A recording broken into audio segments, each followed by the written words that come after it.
Ay, grabe, nagbunga. Laki, oh. Tingnan natin.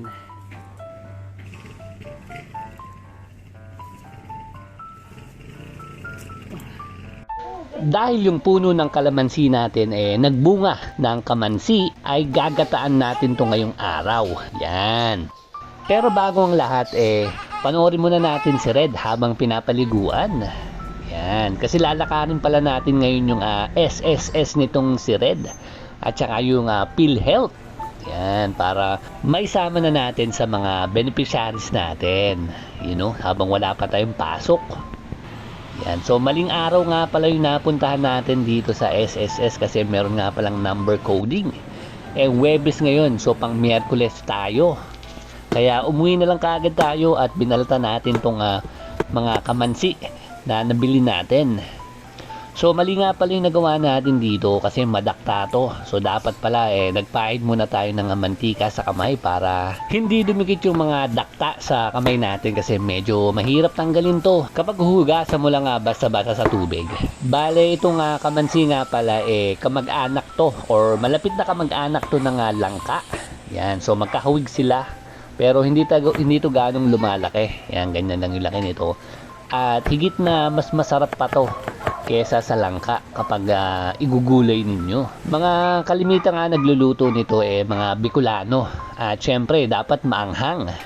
Tayo hindi naman tayo pwede nang maanghang gawa ng si mama bawal ng sobrang anghang or maanghang talaga. Pati na rin yung dalawang bata hindi makakakain kapag inanghangan natin ang husto. So ayun pala, ginisa lang muna natin yung luya, bawang, sibuyas at yung karne. Wala lang. Kapag medyo namula na yung ating karne, isusunod na natin dito, ilagay yung bagoong. So naglagay tayo ng 2 kutsara lang muna. At ayan, galing nga palang eskwelahan si ate, oh. Ayan, oh, kakauwi lang, oh. Hindi ka na sa school. Ano nga niya? Science saka. Yan, pumasok ka na. Lalagyan na rin pala natin to ng pampalasang paminta. At susunod na rin natin rito yung hiniwa natin kamansi. Yan, kasi papakuluan pa natin to. Kaya naglagay na rin tayo ng tubig. At itong pampalasang Knorr cubes na hipon. Yan, so isa lang muna ilalagay natin. At syempre habang nagpapalambot tayo ng ating gulay na kamansi, gamitin muna natin yung ating Ash dishwashing liquid. Yan, so lemon flavor nga pala yung gagamitin natin ngayon. Yan o, bang bula niya, no? Tanggal pati sebo. Kaya pag wala na kayong dishwashing liquid, pwede na kayong bumili rito at nagtumatanggap rin kami ng refill. Dala kayo ng bote nyo para mas mura, di ba?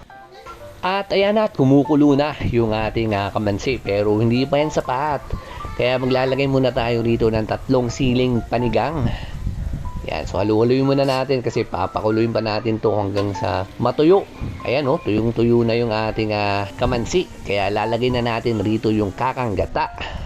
So bali kalahating kilong kakang gata yung ilalagay natin dito kasi mas magata, mas masarap.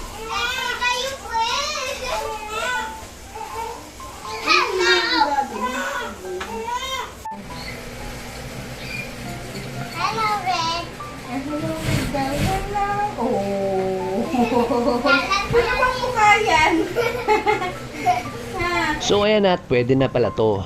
Yan o. Pero papatuyin pa muna natin ng konting-konti pa. Yan o. Yung mga ganyan lang o.